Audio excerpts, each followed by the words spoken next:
сәлеметсіздер ме, құрметті білімгерлер. Бүгінгі дәрісіміздің тақырыбы грамматика мен тіл дамыту жұмысына үйретудің әдіс-тәсілдері. Сауат ашу әдістемесінің ғылыми негізінде олардың жасалуы тіл білімінің басты бір саласы. Тіл дыбыстары сөз ішінде айтылады, бірақ белгілі бір дыбыс арнаулы бір сөздің құрамында қолданылуы шектеліп қалмай, одан белгілі дәрежеде оңашаланып абстракцияланады. Бұған дәлел дыбыстардың барлық сөздері кезеңдестіріледі. Тілдегі лексикалық, грамматикалық құбылыстар тілдің дыбыстық жүйесінің фонетикалық құбылыстарын әрдайым байланысса қарым-қатынаста, яғни бір дыбыстың тіркемесі айтылады. Сонымен тілдің барлық жағдайында және қызметінде көрінетін дыбыстық құрамдары мен тәсілдері және тілдердің дыбысталу түрлері мен жазба түрлерінің арасындағы байланысты фонетика зерттейді. Фонетика ғылымы екіге бөлінеді: жалпы фонетика және жеке фонетика. Жалпы фонетика жалпы тілдің білімнің бір саласы ретінде адамдардың сөйлеу аппаратының дыбыстық мүмкіндігін айқындайды. Тіл дыбыстардың классификациялық принциптерін белгілейді. Қазақ тілінде 38 дыбыс бар. Олар дауысты, дауыссыз болып екіге бөлінеді. Әдіс-тәсілге келетін болсақ, сөз ілгек ойыны. Бұл ойында әр пәнге лайықтап алуға болады. Мысалы, математика сабағында интерактивті тақтада бір формулада көрсеткен бірнеше секундта соң жабылады, ал оқушылар есте сақталған қағазға түсіреді. Дәл осы секілді қазақ тілі бойынша белгілі бір сөздерді жазып, тақтаға оны жасырып қойғаннан кейін оқушылардың есте сақтау қабілетін тексеру мақсатында қағаз бетіне түсіруге болады.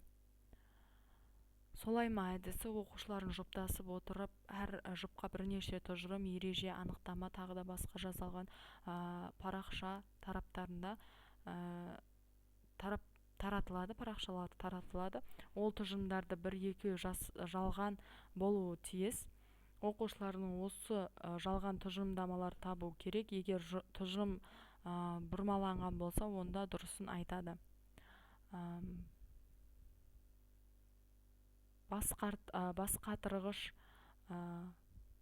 Басқатырғылар базасы бұл әдісті тарауды қорытындылау немесе қайталау сабақтарында пайдаланған тиімді. Оқушылардың тақырыпқа байланысты сұрақтар, сөз жұмбақтар, ребустар дайындап келеді. Топқа бөлінген соң топ мүшелері дайындап келген жұмыстарды ортаға салып және белгіленген уақыт аралығында басты топтардың ұнаған жұмыстарын алмастырып айырбас жасайды. Попс формула әдісі мұнда ұстаным немесе көзқарас, позиция, түсіндіру немесе негіздеу, объяснение или обоснование, мысал, пример, нәтиже немесе пайымдау, следствие или суждение болып бөлінеді.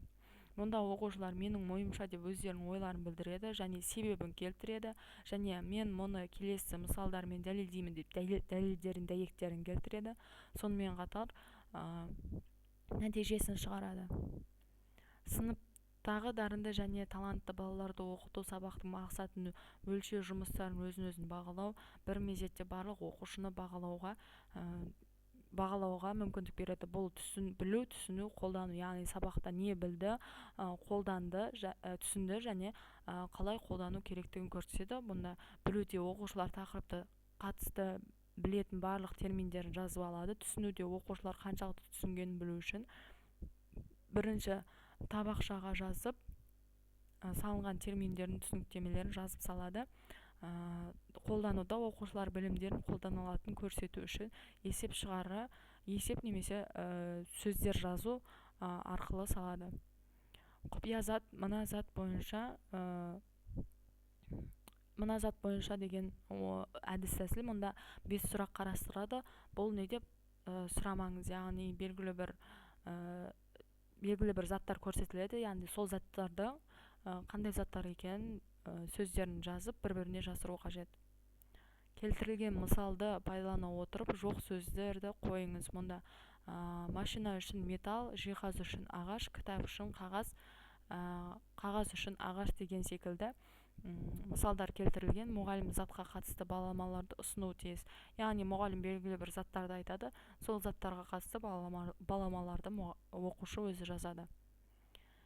лездеме сіздің топтың екі қалған оқушысын бүгінгі сабақтың негізгі сөздерін түсіндіру үшін сізде 1 минут бар. Конвертте бір сөзді бір рет алу, сөздің өзін атамай түсіндіру. Сөзді тапқан бірінші адам конверттің келесіне таңдайды және қалғандарына түсіндіреді. Жадын дамытуға арналған ойын. Біз бүгін соңғы бірнеше сабақ барысында оқыған негізгі сөздерді келтірген. Олардың жаттау үшін сендерге 2 минут беріледі. Яғни топтың шектеулі уақыт ішінде бұл сөздерді еске алу қажет. Барынша көп дұрыс жауаптарға сыйлық тағайындалады. Ойлан, бірлік, бөліс жұптық жұмыс болып есептелінеді. Яғни оқушылардың ойына келген жауаптарын немесе идеялары бар сөздерді көп жазады, ойланады. Одан кейін олар өз идеяларын әріптестермен біріктіреді, яғни біріктіру арқылы соңында мұғалім бүкіл сыныптың идеясын талқылай бастайды. Бұл бөлісу. Назарларыңызға рахмет.